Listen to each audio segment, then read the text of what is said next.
کوئی فائدہ نہیں وکیل صاحب، اس کے لہجے میں مایوسی تھی۔ عبد الرؤف کے اندر کوئی بدروح سمائی ہوئی ہے، ہم 2 سال سے اسے برداشت کر رہے ہیں۔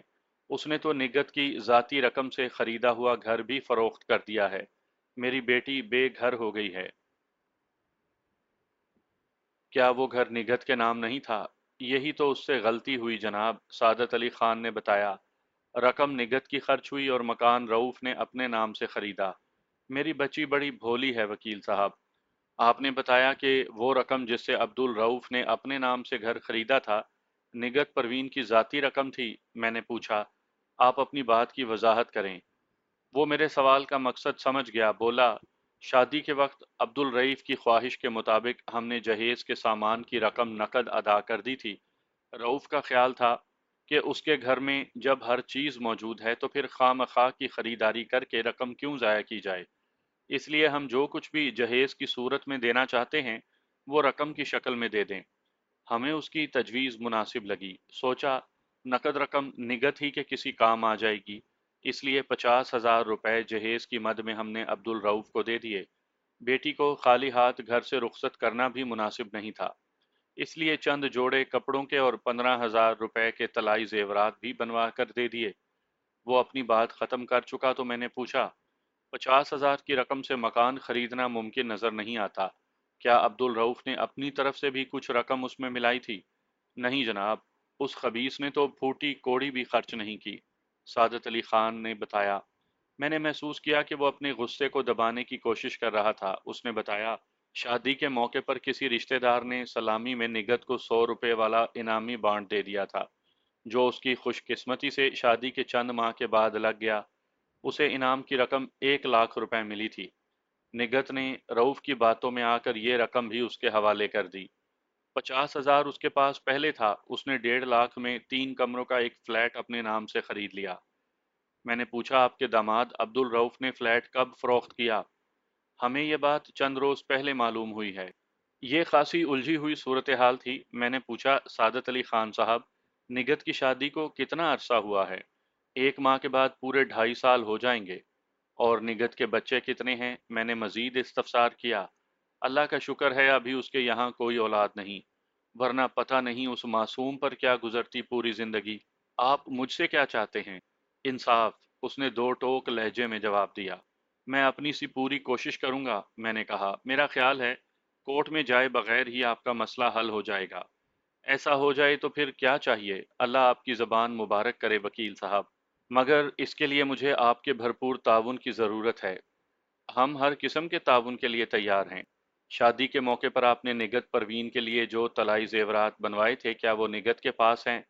اس نے بتایا کہ عبد الرؤف نے نگہت کو گھر سے نکالتے وقت مذکورہ زیورات اپنے پاس رکھ لیے تھے۔ پھر میں نے پوچھا، آپ کے پاس ان زیورات کی خریداری کی رسیدیں تو ہوں گی؟ کچھ دیر سوچنے کے بعد اس نے جواب دیا، مجھے اچھی طرح سے یاد نہیں، شاید گھر میں کہیں رکھی ہوں اور تلاش کرنے سے مل جائیں۔ اور جو 50,000 روپے آپ نے بطور جہیز عبد الرؤف کو دیے تھے، ان کا کوئی ثبوت آپ کے پاس؟ ہمیں کیا پتا تھا کہ وہ بدبخت ایسا نکلے گا، سعادت علی خان نے ناگوار لہجے میں کہا، ورنہ ہم اسٹامپ پیپر اس سے لکھوا لیتے۔ جناب، ہمارے پاس اس رقم کا کوئی ثبوت نہیں۔ میں نے سوچا، پرائز بانڈ کا بھی کوئی واضح ثبوت نہیں ہو سکتا، جس کے ہاتھ میں بانڈ، رقم اس کی۔ سعادت علی خان کی باتوں سے مجھے اندازہ ہوا تھا کہ اس کا داماد عبد الرؤف خاصا ہوشیار اور چالاک قسم کا شخص تھا، اور ان لوگوں کی سادگی اور شرافت سے ناجائز فائدہ اٹھا رہا تھا۔ اس سے نمٹنے کے لیے مجھے بھی ذرا مختلف انداز سے پیش رفت کرنا تھی۔ میں نے کہا، آپ کل 3 بجے نگہت پروین کو ساتھ لے کر آ جائیں، اور ہاں، ان کا نکاح نامہ بھی لیتے آئیں، اور اگر زیورات کی رسیدیں مل جائیں تو وہ بھی لے آئیں۔ 2 4 رسمی باتوں کے بعد اس نے میرا شکریہ ادا کیا اور پھر وہاں سے وہ رخصت ہو گیا۔ میں اپنے دفتری معمولات میں مصروف ہو گیا۔ دوسرے روز وہ مقررہ وقت پر میرے دفتر میں تھا۔ نگہت پروین بھی اس کے ساتھ تھی۔ نگہت کی عمر کا میں صحیح طور پر اندازہ نہیں لگا سکا کیونکہ وہ سر تا پا ملبوس تھی، صرف دیکھنے کے لیے چہرے پر آنکھیں تھیں۔ بعد میں نکاح نامہ دیکھنے پر معلوم ہوا کہ اس کی عمر 29 سال تھی۔ میں نے ضروری کاغذات کل ہی تیار کر لیے تھے۔ کچھ دیر کی رسمی گفتگو کے بعد میں نے وہ کاغذات نگہت کی طرف بڑھا دیے، پھر کاغذات کے نشان زدہ حصوں کی جانب اسے اشارہ کرتے ہوئے کہا، آپ یہاں دستخط کر دیجئے۔ نگت نے پریشان نظروں سے پہلے مجھے پھر اپنے باپ سعادت علی خان کو دیکھا۔ مجھے اس کی آنکھوں میں تذبذب کے سائے لہراتے ہوئے محسوس ہوئے۔ سعادت علی خان نے اس کی مشکل آسان کرتے ہوئے مجھ سے پوچھا، وکیل صاحب، نگت اسکول کی تعلیم سے نابلد ہے۔ ہمارے خاندان میں لڑکیوں کو اسکول کالج نہیں بھیجا جاتا، بس گھر ہی میں قرآن کریم پڑھایا جاتا ہے۔ دنیاوی تعلیم کے ہم سخت خلاف ہیں۔ نگت دستخط نہیں کر سکے گی، آپ اس کا انگوٹھا لگوا لیں۔ مجھے اس کی جہالت پر غصہ تو بہت آیا، تاہم میں نے قدر نرمی سے کہا، محترم، تعلیم کوئی بری چیز نہیں، چاہے وہ دینی ہو یا دنیاوی۔ آپ نے آن حضرت صلی اللہ علیہ وآلہ وسلم کا ارشاد پاک نہیں سنا کہ علم حاصل کرو چاہے چین جانا پڑے۔ دنیاوی تعلیم انسان کو گمراہی کی طرف لے جاتی ہے۔ سعادت علی خان باقاعدہ تقریر کرنے والے انداز میں گویا ہوا۔ میں اس بحث کو طول نہیں دینا چاہتا تھا، میرے پاس اتنا فالتو وقت نہیں تھا۔ کسی کے ذاتی نظریات میں دخل دینے کا میں قائل نہیں، البتہ میرا ذاتی خیال یہ تھا کہ اگر مولانا سعادت علی خان نے اپنی بیٹی نگت کو دینی تعلیم کے ساتھ ساتھ دنیاوی تعلیم سے بھی روشناس ہونے کا موقع دیا ہوتا تو آج اسے یہ دن دیکھنا نہ پڑتا۔ میں نے اس کیس کے ضروری کاغذات پر نگت کے انگوٹھے لگوائے، پھر وکالت نامہ بھرنے کے بعد اس پر بھی انگوٹھے کا نشان لگوا لیا۔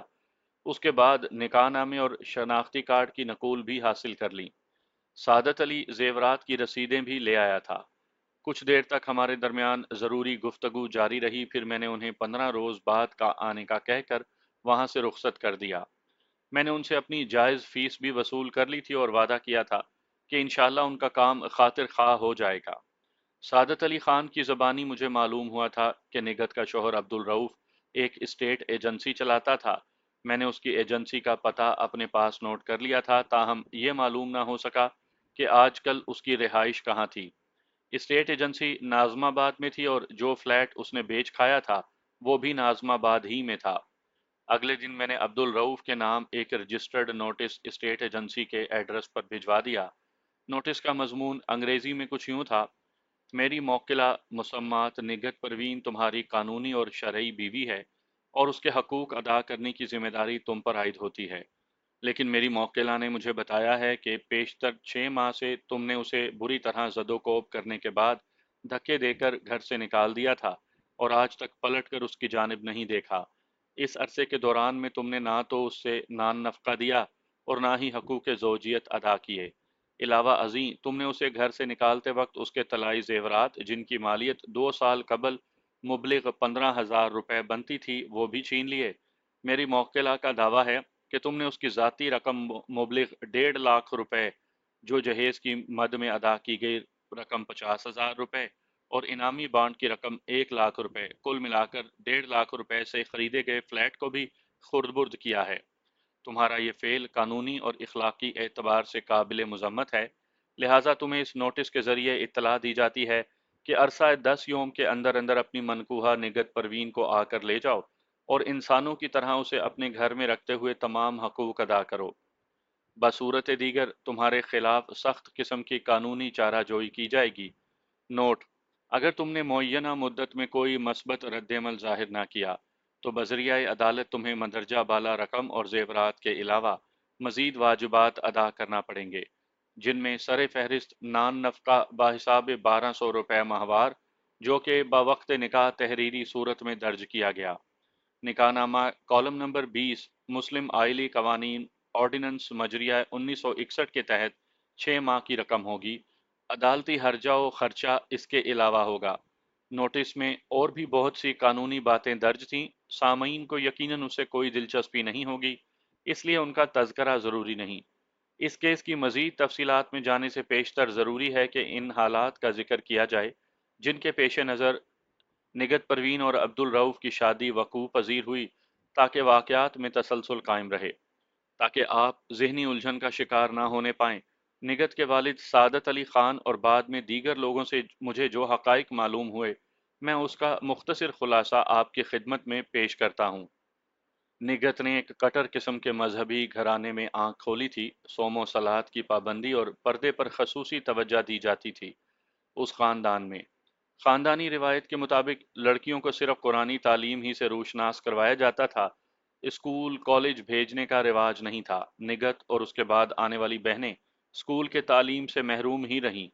انگوٹھا چھاپ ہونا ان کا مقدر ٹھہرا تھا۔ شاید آپ کو یقین نہ آئے، اب بھی کراچی جیسے ترقی یافتہ شہر میں ایسے گھرانے موجود ہیں جہاں لڑکیوں کی دنیاوی تعلیم کو گناہ کبیرہ تصور کیا جاتا ہے۔ نگہت سب سے بڑی تھی، اس کے بعد 5 بہنیں اور تھیں: فوزیہ، یاسمین، فرزانہ جبیں، دردانہ شاہین، عفت نورین اور عمرانہ۔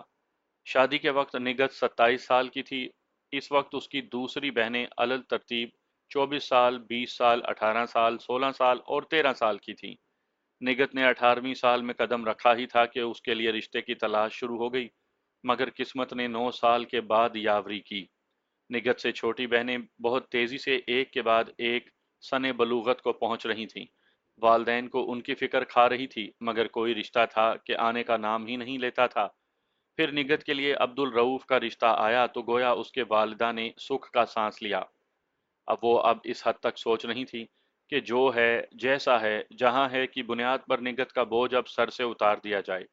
اس لیے عبد الرؤف کے بارے میں زیادہ چھان بین کی ضرورت محسوس نہیں کی گئی۔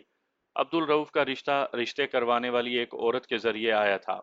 ایک ماہ کے اندر اندر رخصتی ہو گئی۔ وہ اجلا عروسی میں بیٹھی آنے والے کا انتظار کر رہی تھی۔ وقت دھیرے دھیرے گزر رہا تھا۔ وہ کسی کے انتظار سے رک تھوڑا ہی جاتا ہے۔ نگہت کی دھڑکنیں بے ترتیب تھیں۔ خدا خدا کر کے اس کی زندگی میں یہ لمحات آئے تھے، ورنہ وہ تو مایوسی کی آخری حدوں کو چھو آئی تھی۔ اسے یقین نہیں آ رہا تھا کہ واقعی ایسا ہو چکا ہے۔ خوشبو کے ایک معطر جھونکے کو اپنے آس پاس محسوس کر کے اس نے آنکھیں کھول دیں۔ اس کی سیج پر دلکشی کا گلزار مہک رہا تھا۔ وہ اپنی تصویر سے زیادہ وجیح اور خوبصورت نظر آ رہا تھا۔ اسے اپنی قسمت پر رشک آنے لگا اور اس کا دل فخریہ جذبات سے لبریز ہو گیا۔ وہ خود کو ہواؤں پر محو پرواز تصور کرنے لگی۔ اسی خواب آگی ماحول میں اس کی مدھر سرگوشی ابھری: میری تنہائی کا سبب جانتی ہو؟ نگہت اس وقت کچھ جاننا نہیں چاہتی تھی، اس لیے انجان بنی رہی۔ چند لمحات کی خاموشی کے بعد اس نے کہا: مجھے اپنی تنہائی جان سے بھی زیادہ عزیز ہے، اس لیے میں اکیلا رہتا ہوں کہ کوئی مجھے روکنے ٹوکنے والا نہ ہو۔ حالانکہ میرے والدین اسی شہر میں ہیں، مگر میں ان کے ساتھ رہنا پسند نہیں کرتا۔ یہ بات آج ہی سے پلے باندھ لو کہ روک ٹوک سے مجھے ازلی چڑ بلکہ نفرت ہے۔ نگہت کے خوابوں کا محل چکنا چور ہو گیا اور کرچیاں اس کی روح کو گھائل کرنے لگیں۔ وہ عبد الرؤف کو اپنا مجازی خدا مان کر اس کی عبادت کے لیے آئی تھی، اس لیے زبان سے کچھ نہیں بولی۔ حالانکہ اگر وہ چاہتی تو اس عجیب و غریب نصیحت پر احتجاجاً بہت کچھ کہہ سکتی تھی۔ عبد الرؤف کے جملہ حقوق اس کے نام محفوظ ہو چکے تھے۔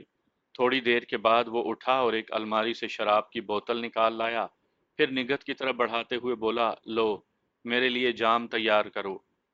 جی؟ نگہت کے منہ سے بس ایک لفظ خارج ہوا، پھر جیسے اس پر سکتہ طاری ہو گیا۔ وہ یک ٹک عبد الرؤف کی طرف دیکھ رہی تھی۔ جس ماحول میں نگہت نے پرورش پائی تھی، وہاں شراب کا تصور دنیا کی غلط ترین شے کا تھا، چہ جائے کہ اس کا شوہر اسی کے ہاتھوں اپنے لیے جام بنانے کی فرمائش کر رہا تھا۔ نگہت کا سکتہ روز محشر تک طویل ہو جاتا کہ اس سجیلی خوابگاہ میں ایک مکروہ آواز نے زلزلہ پیدا کر دیا۔ عبد الرؤف کا بایاں ہاتھ بڑی سرعت کے ساتھ ہوا میں لہرایا اور ایک زناٹے دار تھپڑ نگہت کے دائیں گال کو گلنار کر گیا۔ دوسرے ہی لمحے اس کے گلاب ہونٹوں کی سرخی کو منہ کے اندر سے رس آنے والے تازہ لہو کی آمیزش نے سرخ تر بنا دیا۔ سور کی بچی، میں نے جو کہا ہے ویسا ہی کرو، عبد الرؤف نے اسے ایک دھکا دیتے ہوئے کہا۔ میں انکار سننے کا عادی نہیں۔ جی، کیا، کیوں اور کیسے جیسے الفاظ کبھی منہ سے نہ نکالنا۔ اس انداز تکلم سے نگہت کے کانوں کی شناسائی آج پہلی مرتبہ ہو رہی تھی۔ اس کے باپ کو سور جیسے نجس جانور سے موسوم کیا گیا تھا، مگر وہ بے بس تھی، مجبور تھی، جوابی کارروائی کے طور پر کچھ بھی نہیں کر سکتی تھی۔ اگر وہ بھی مقابلے پر اتر آتی تو جھگڑا اتنا بڑھتا کہ اس کا گھر جا بیٹھنا یقینی ہو جاتا، اور وہ ہرگز ہرگز ایسا نہیں ہونے دینا چاہتی تھی۔ اس کے پیچھے 5 بہنوں کی ایک طویل قطار تھی۔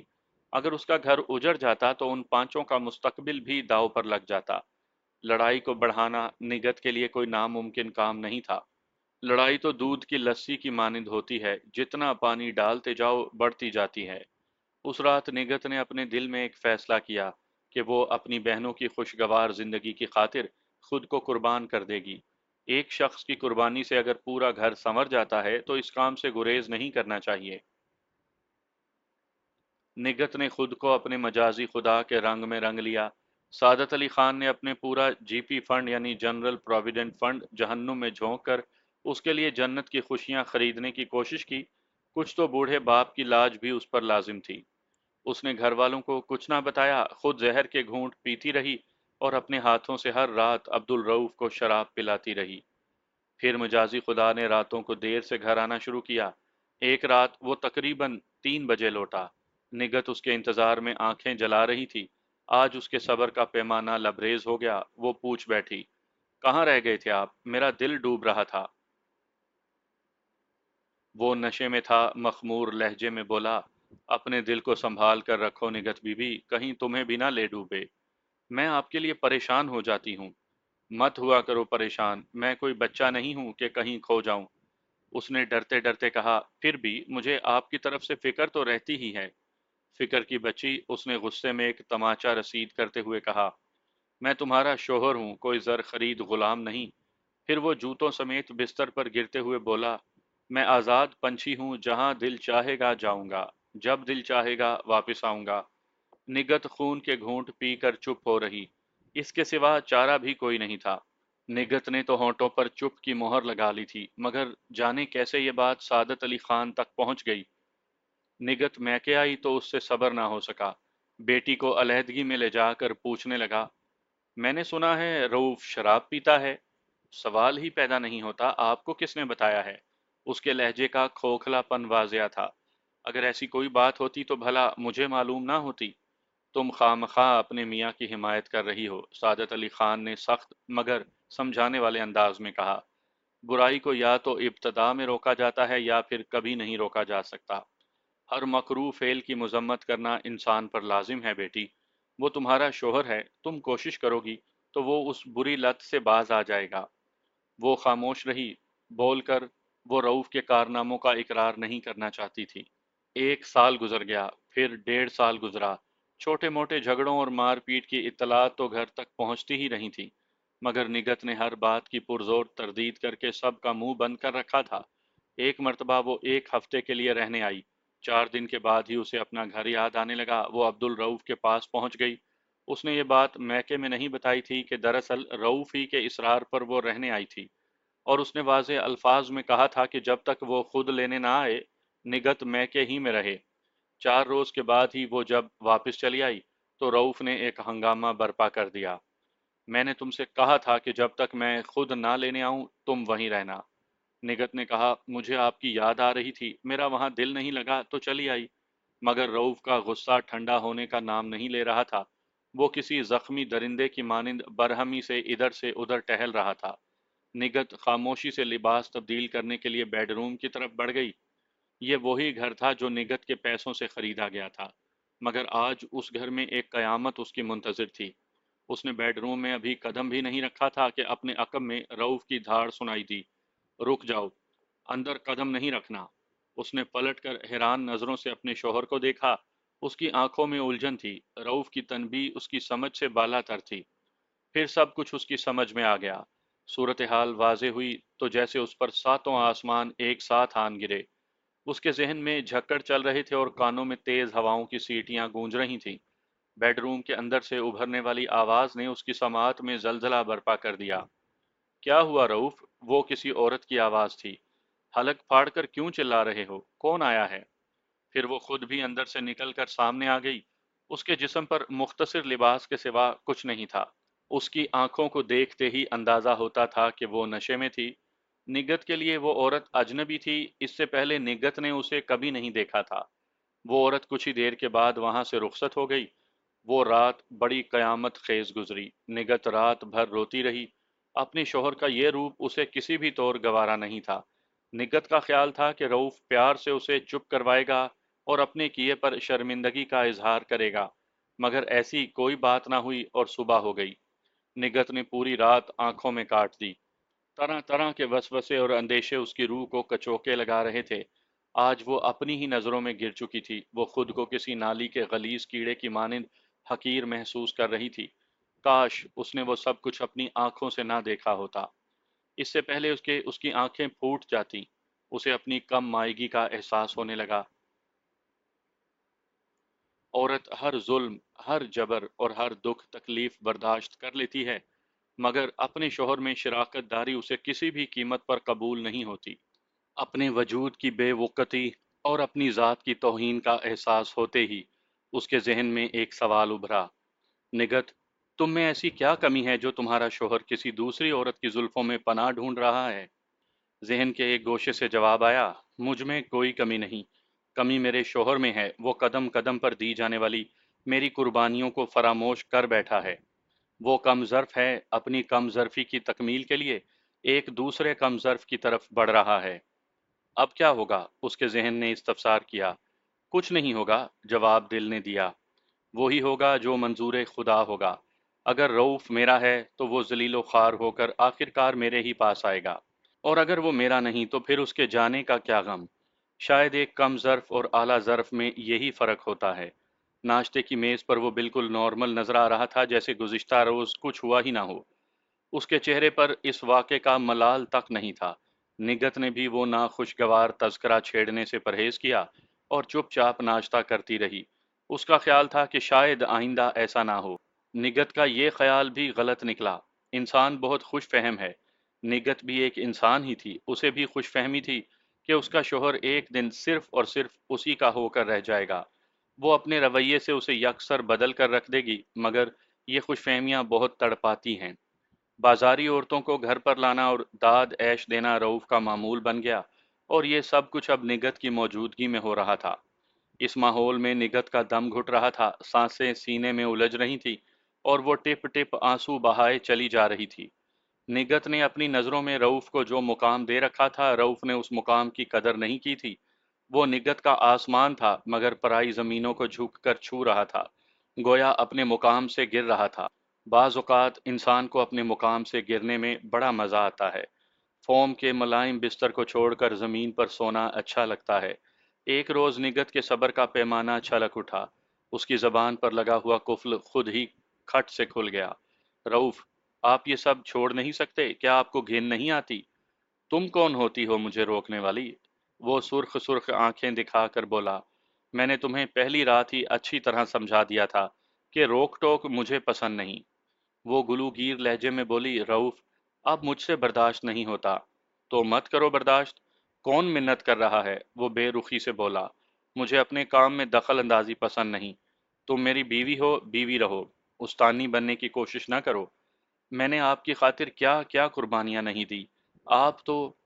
بس بس، زیادہ بکواس کی ضرورت نہیں۔ وہ اس کی بات کاٹ کر بولا، کون سی قربانیوں کا ذکر کر رہی ہو؟ میرا ایک کام تو تم سے ہوا نہیں۔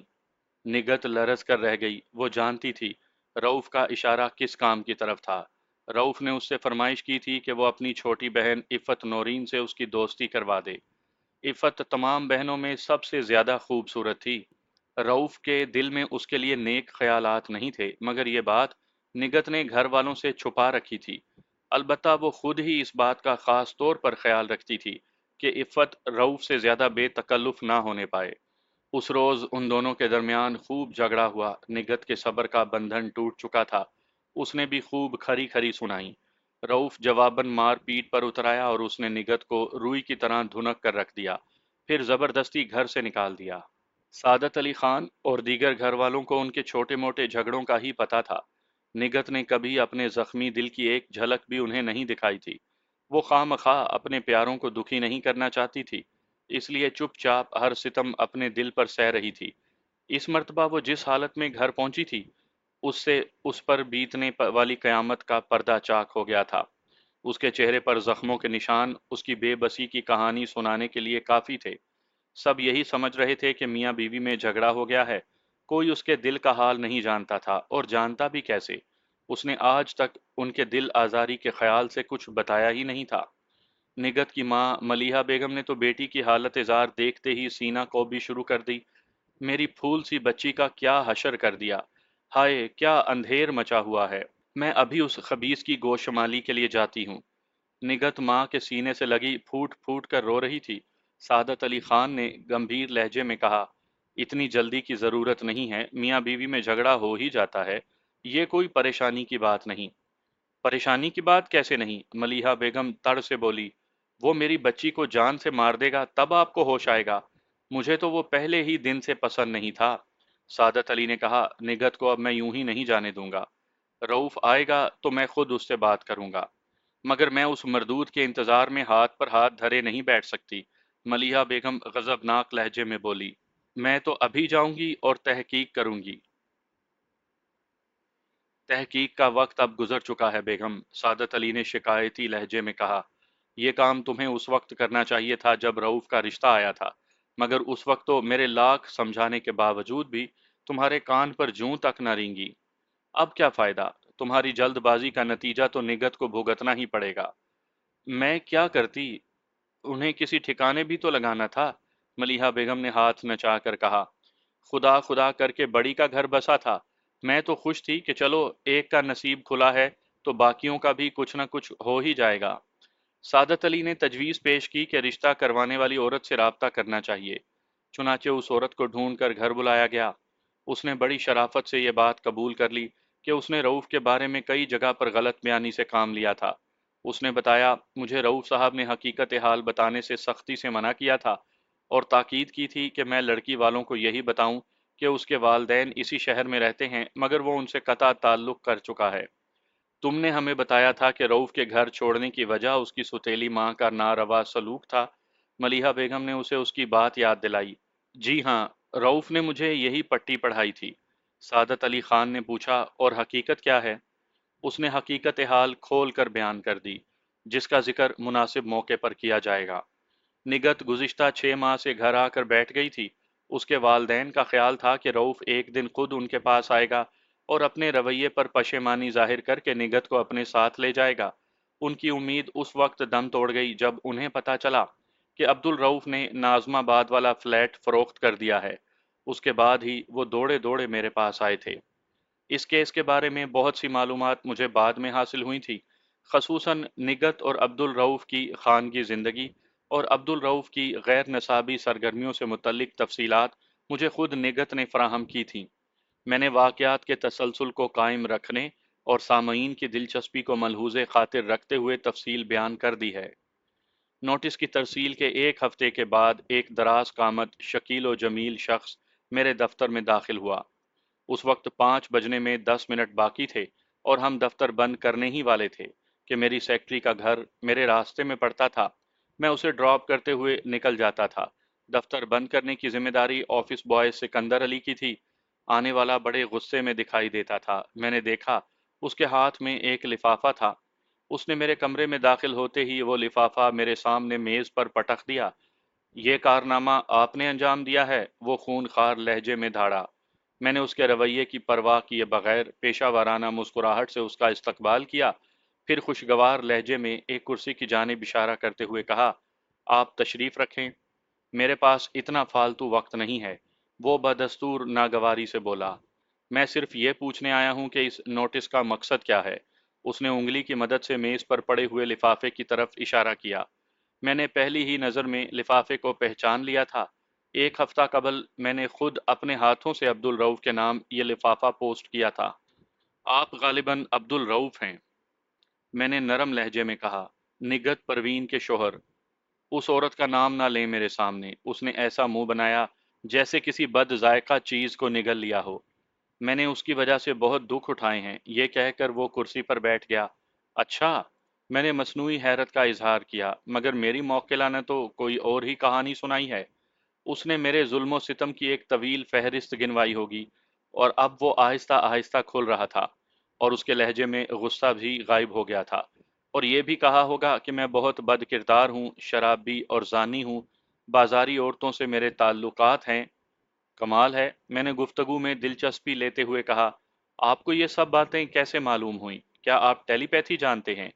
آپ بھی بھولے بادشاہ ہیں وکیل صاحب۔ اسے دوبارہ غصہ آ گیا۔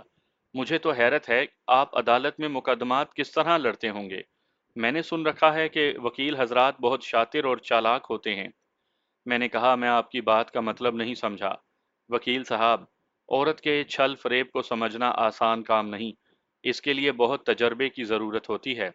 اس شعبے میں ٹیلی پیتھی سے زیادہ تجربات کا عمل دخل ہے۔ معلوم ہوتا ہے کہ آپ ابھی تک اللہ کی اس نعمت سے محروم ہیں۔ میں نے ایک سرد آہ بھری پھر کہا، تمہارا اندازہ درست ہے۔ میں دانستہ اس سے بے تکلف ہو رہا تھا۔ اس طرح مجھے اس کی کمزوریاں جاننے کا زیادہ سے زیادہ موقع ملتا، جو مقدمے کی صورت میں میرے لیے خاصی مفید ثابت ہوتی۔ میں نے پوچھا، اس نوٹس کے بارے میں تمہارا کیا خیال ہے؟ جھوٹ کا پلندہ، وہ پر اعتماد لہجے میں بولا۔ اس میں پیش کیے گئے تمام مطالبات میں دروغ گوئی سے کام لیا گیا ہے۔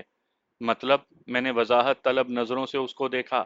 وہ میرے سوال کا مطلب سمجھتے ہوئے بولا، اس سے بڑا جھوٹ اور کیا ہو سکتا ہے کہ سعادت علی خان جیسے ٹٹ پونجیے نے مجھے جہیز کے لیے 50,000 روپے دیے۔ پھر انعامی بانڈ والا قصہ بھی کتنی مضحکہ خیز بات ہے۔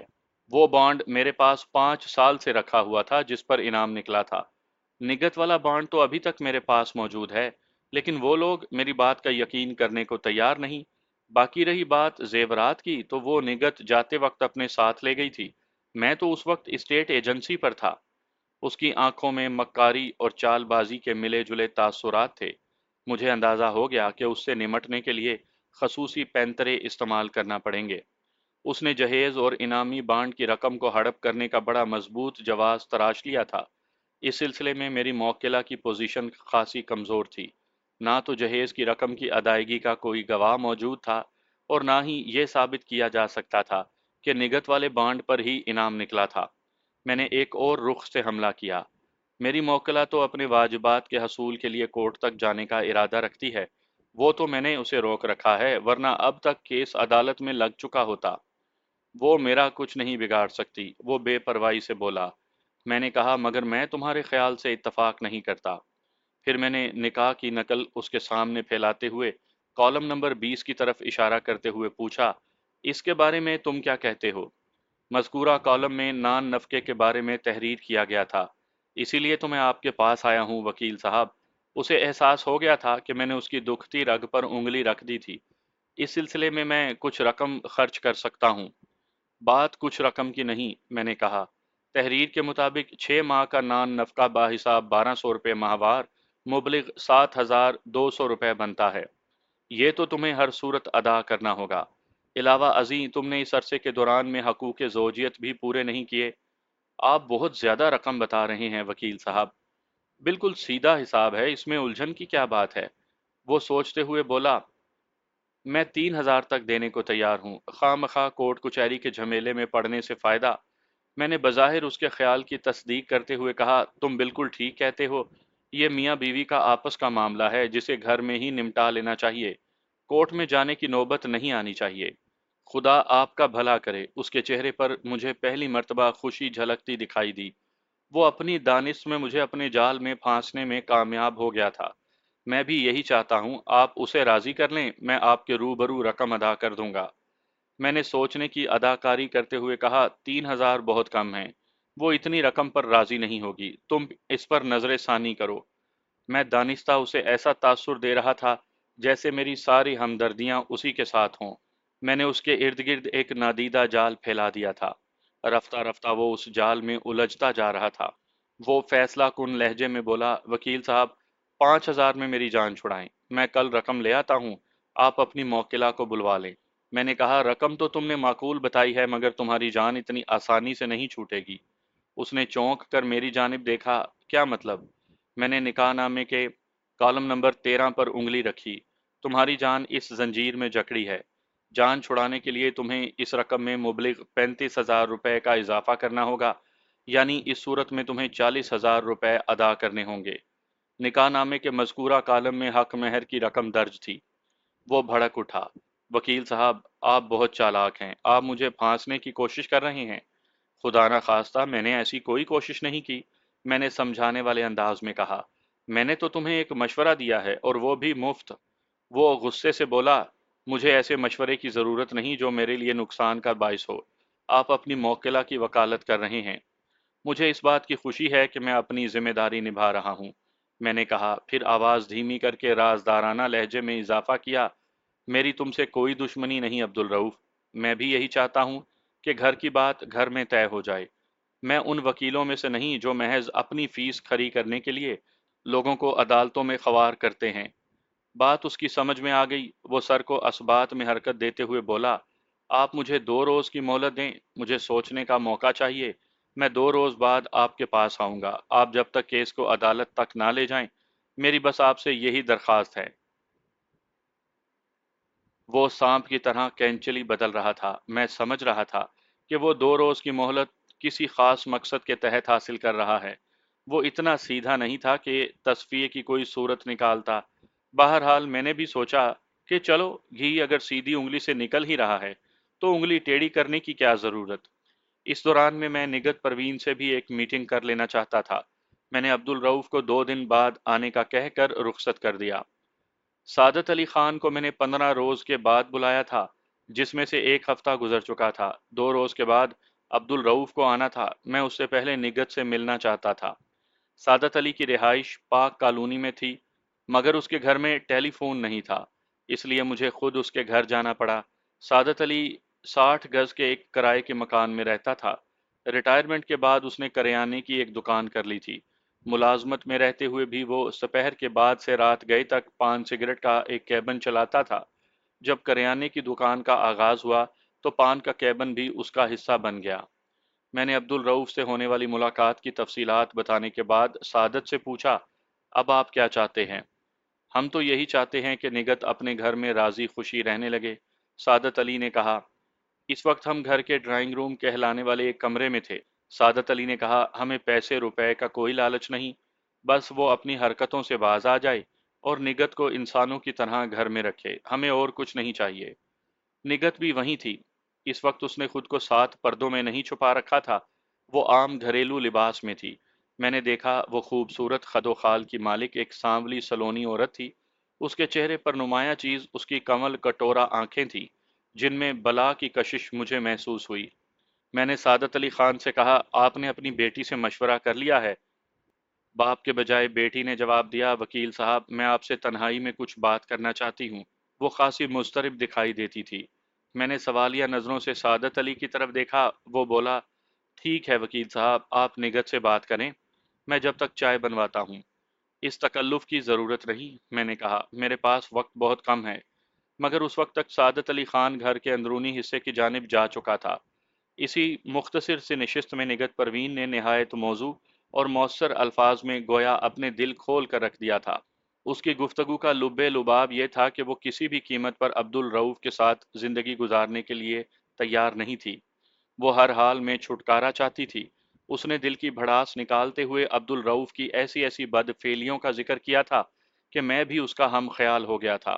میں نے محتاط لہجے میں کہا، آپ کے والد تو آپ کا گھر بسا دیکھنا چاہتے ہیں، وہ مجھ پر گزرنے والی قیامت سے ناآشنا ہیں۔ میں بھیک مانگ کر گزارا کر لوں گی، اپنے والدین پر بوجھ نہیں بنوں گی، مگر اس خبیث کا سایہ اپنے وجود پر نہیں پڑنے دوں گی۔ میں نے کہا، اس صورت میں تو مجھے آپ کی طرف سے خلا کی درخواست عدالت میں دائر کرنا پڑے گی۔ آپ کچھ بھی کریں، بس مجھے اس کی نحوست سے نجات دلائیں۔ خلا کی صورت میں آپ کو حق مہر کی رقم چھوڑنی پڑے گی۔ انعامی بانڈ کی رقم اور جہیز والے 50,000 روپے ملنے کے امکانات بھی معدوم ہیں۔ زیورات بھی اس نے آپ کے کھاتے میں ڈال دیے ہیں۔ آپ اچھی طرح سے سوچ لیں، اس طرح سراسر آپ کا مالی نقصان ہوگا۔ نگت نے دوپٹے کے پلو سے آنکھیں صاف کرتے ہوئے دل گرفتہ لہجے میں کہا، میں لعنت بھیجتی ہوں ایسی دولت پر جس سے سکھ کی ایک سانس نہ خریدی جا سکے۔ میں سب کچھ چھوڑنے کو تیار ہوں۔ آپ میری جانب سے کل ہی خلا کی درخواست دائر کر دیں۔ اسی وقت سعادت علی بھی کمرے میں داخل ہوا اور اس کے پیچھے پیچھے ملیحہ بیگم بھی۔ چائے کی ٹرے اٹھائے ہوئے اندر آ گئی۔ نگت کو مجبوراً خاموش ہونا پڑا۔ چائے کے دوران میں ہلکی پھلکی رسمی گفتگو ہوتی رہی۔ پھر میں ان سے یہ وعدہ کر کے وہاں سے اٹھایا کہ ان کے ہر ممکن قانونی مدد کی کوشش کروں گا۔ دوسرے روز میں نے دفتر آنے کے بعد عبد الرؤف کی اسٹیٹ ایجنسی پر فون کیا۔ وہ جاتے ہوئے مجھے اپنا وزٹنگ کارڈ دے گیا تھا۔ اسے اگلے روز میرے پاس آنا تھا، مگر میں چاہتا تھا کہ جلد از جلد اس مسئلے کو حل کر دوں۔ میری دلی خواہش تھی کہ میں نگت کو عبد الرؤف سے نجات دلانے کے ساتھ ساتھ ایک معقول رقم بھی دلوا دوں۔ اسی لیے مجھے عبد الرؤف کو شیشے میں اتارنا تھا۔ میں بخوبی جانتا تھا کہ اگر عدالت میں خلا کا مقدمہ چلا تو نگت کے ہاتھ کچھ بھی نہیں آئے گا۔ تیسری گھنٹی پر دوسری جانب سے ریسیور اٹھا لیا گیا۔ پھر کسی کی آواز آئی، ہیلو، رؤف اسٹیٹ ایجنسی۔ دوسری طرف سے بولنے والا عبد الرؤف نہیں تھا، بلکہ وہ کسی نوجوان لڑکے کی آواز تھی۔ میں نے اپنا تعارف کروائے بغیر پوچھا، عبد الرؤف صاحب سے بات ہو سکتی ہے؟ وہ اس وقت اپنے گھر پر ہوتے ہیں۔ میرے ذہن میں روشنی کا ایک جھماکہ ہوا۔ مجھے رؤف کی نئی رہائش گاہ کا علم نہیں تھا۔ میں نے ایک چال چلنے کا فیصلہ کیا۔ مجھے ان کا گھر کا ایڈریس چاہیے بیٹا، میں نے شفقت آمیز لہجے میں کہا۔ ایک لمحے کے تذبذب کے بعد اس نے بتایا وہ گلشن اقبال میں کہیں رہتے ہیں۔ گھر کا صحیح پتہ تو مجھے معلوم نہیں۔ چلو کوئی بات نہیں، میں نے بدستور نرم لہجے میں کہا، ان کا فون نمبر تو تمہارے پاس ہوگا؟ اس نے پوچھا، آپ کون ہیں؟ میں نے اندھیرے میں ایک تیر چھوڑا، تم شاید اس ایجنسی پر نئے آئے ہو، میں عبد الرؤف کا ایک دوست غفار بھائی بات کر رہا ہوں۔ میرے پاس سے ان کا گھر کا ٹیلی فون نمبر کہیں ادھر ادھر ہو گیا ہے اور اس وقت ان سے بات کرنا ضروری ہے۔ میرا تیر نشانے پر لگا۔ اس نے کہا، مجھے اس ایجنسی پر کام کرتے ہوئے ابھی 4 ماہ ہوئے ہیں۔ سوری انکل، میں نے آپ کو پہچانا نہیں۔ آپ سیٹ سے میری شکایت نہ کیجیے گا۔ کوئی بات نہیں بیٹا، بعض اوقات ایسی غلطی ہو ہی جاتی ہے۔ اس نے چاؤ سے مجھے گلشن اقبال کا ایک ٹیلی فون نمبر لکھوا دیا۔ دوسرے ہی لمحے میری انگلیاں وہ نمبر ڈائل کر رہی تھی۔ بیل مسلسل جا رہی تھی مگر کوئی اٹینڈ نہیں کر رہا تھا۔ میں نے فون بند کرنے کا ارادہ کیا ہی تھا کہ دوسری جانب سے ریسیور اٹھا لیا گیا۔ پھر میری کان میں خمار آلود نسوانی آواز آئی، ہیلو۔ میرا چونک جانا ایک فطری بات تھی۔ مجھے توقع نہیں تھی کہ اس نمبر پر کسی عورت سے ہم کلام ہونا پڑے گا۔ ایک لمحے کے لیے میرے ذہن میں آیا کہ شاید کوئی رانگ نمبر لگ گیا ہے۔ پھر بھی میں نے اپنی تسلی کی خاطر کہا، عبد الرؤف صاحب سے بات ہو سکتی ہے؟ وہ جو کوئی بھی تھی شاید نیند سے جاگی تھی یا پھر نشے میں تھی۔ آپ کی تعریف؟ میں غفار بھائی بات کر رہا ہوں، میں نے جلدی سے کہا۔ چند روز پیشتر کینیا سے آیا ہوں۔ عبد الرؤف میرے بہت اچھے دوست ہیں، پورے 3 سال کے بعد وطن لوٹا ہوں۔ آپ کون ہیں؟ میں ان کی بیوی ہوں۔ میرے ذہن میں جیسے ایک ننھا سا بلب جلنے بجھنے لگا۔ تو کیا عبد الرؤف نے دوسری شادی کر لی تھی، اور وہ بھی پہلی بیوی کی موجودگی میں؟ میں نے اپنے لہجے کو خوشگوار بناتے ہوئے اسے مزید کریدنے کی کوشش کی۔ اچھا اچھا، رؤف نے ایک بار اپنے خط میں تذکرہ تو کیا تھا، آپ غالباً نگت بھابی ہیں۔ ایک لمحے کی خاموشی کے بعد جواب دیا گیا، میرا نام فیروزہ ہے، فیروزہ رؤف۔ نگت کو رؤف نے 6 ماہ قبل طلاق دے دی تھی۔ او، میں نے ایک طویل سانس خارج کرنے کی اداکاری کی، پھر کہا، یہ بات میرے علم میں نہیں تھی، آپ کی شادی غالباً حال میں ہوئی ہے؟ جی ہاں، رسیور میں فیروزہ کی آواز ابھری، 1 ماہ پہلے ہی ہماری شادی ہوئی ہے۔ بہت بہت مبارک ہو بھابھی، میں نے خوش دلی سے کہا۔ اب تو آپ سے ملاقات ضروری ہو گئی ہے، میں کسی دن حاضری دوں گا۔ ضرور آئیے گا، فیروزہ نے شائستہ لہجے میں کہا، اور پھر اسے کچھ یاد آ گیا تو پوچھنے لگی، آپ نے اپنا نام کیا بتایا تھا بھائی صاحب؟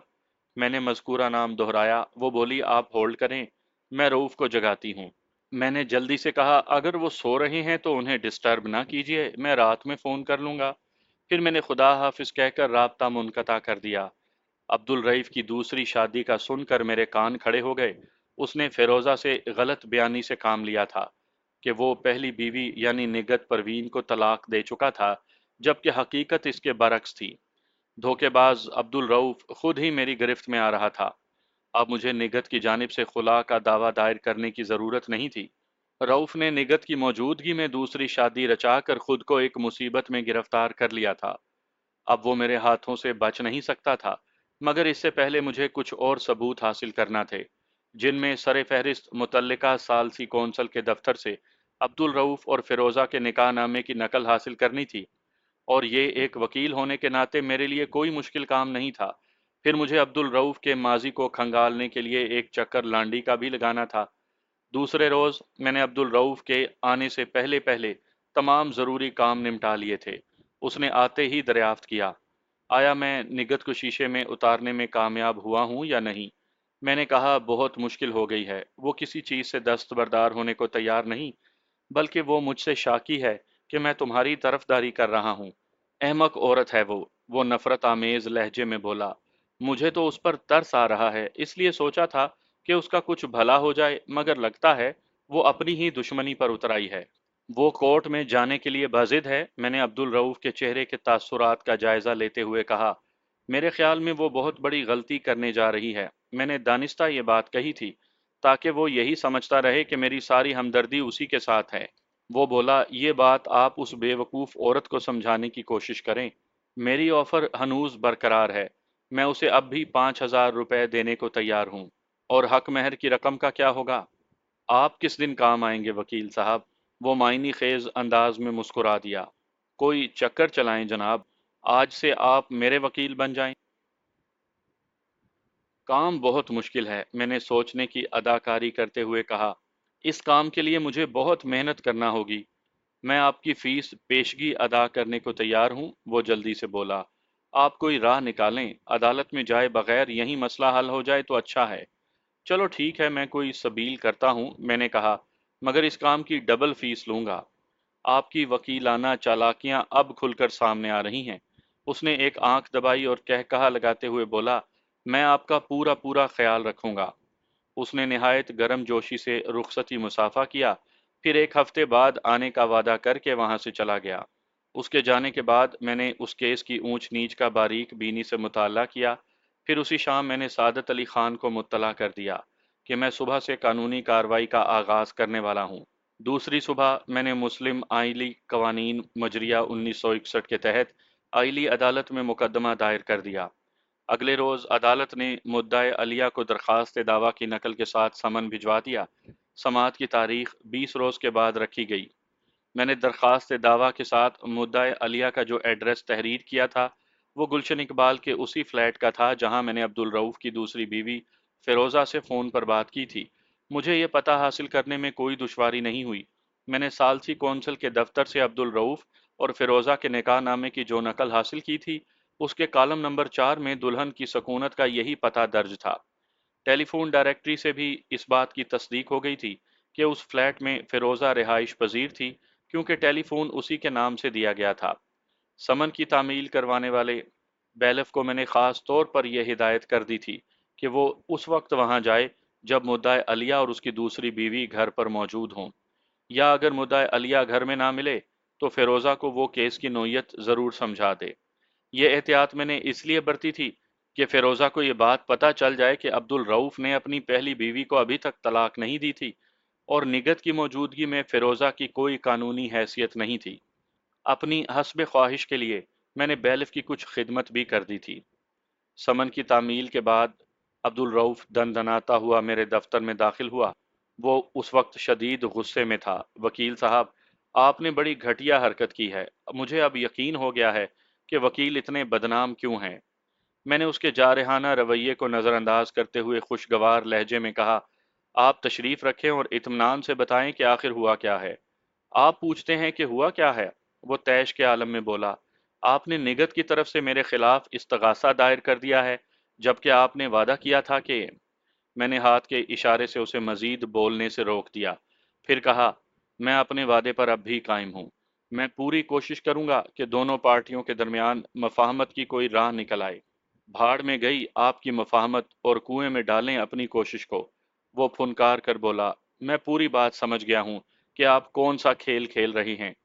یہ تو بہت اچھی بات ہے کہ آپ میرے خیالات کو سمجھنے لگے ہیں۔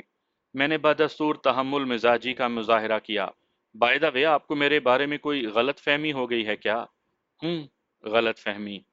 میں بات کی تہہ تک پہنچ گیا ہوں کہ آپ نے مقدمہ کیوں دائر کیا ہے۔ ہمیں اپنی فائلیں مکمل رکھنے کے لیے کاغذی کارروائی تو کرنی ہی پڑتی ہے، میں نے نرم لہجے میں کہا۔ پھر مجھے اپنی موکلہ کو بھی تو مطمئن کرنا ہے، اس کے لیے کچھ کارکردگی ظاہر کرنا بھی ضروری ہے۔ میں آپ کی لچھے دار باتوں میں آنے والا نہیں، مسٹر غفار بھائی۔ Come from Kenya. اس کے لہجے میں طنز چھپا تھا۔ نگہت کو میری دوسری شادی کے بارے میں بتا کر تم نے مجھ پر احسان عظیم فرمایا ہے۔ ایک نہ ایک دن تو اسے پتہ چلنا ہی تھا۔ اچھا ہوا ابھی چل گیا۔ اس کے پر اعتماد لہجے سے اندازہ ہوتا تھا کہ اسے یقین تھا کہ غفار بھائی بن کر میں نے ہی فون کیا تھا۔ وہ آپ سے تم پر اتر آیا تھا۔ مجھے اس کا لہجہ سخت ناگوار گزرا، تاہم میں نے پیشہ ورانہ خوش اخلاقی کا مظاہرہ کرتے ہوئے کہا، عبدالرؤف صاحب، اب آپ سے عدالت کے کمرے میں ملاقات ہوگی، کسی اچھے سے وکیل کا انتظام کر لیں۔ آپ پر بہت کڑا وقت آنے والا ہے۔ مجھے تمہارے مشوروں کی ضرورت نہیں، اپنی موکلہ کے لیے مشورے بچا کر رکھو۔ وہ بدتمیزی سے بولا، فیروزہ نے میرے لیے ایک بہت اچھے وکیل کا انتظام کر لیا ہے۔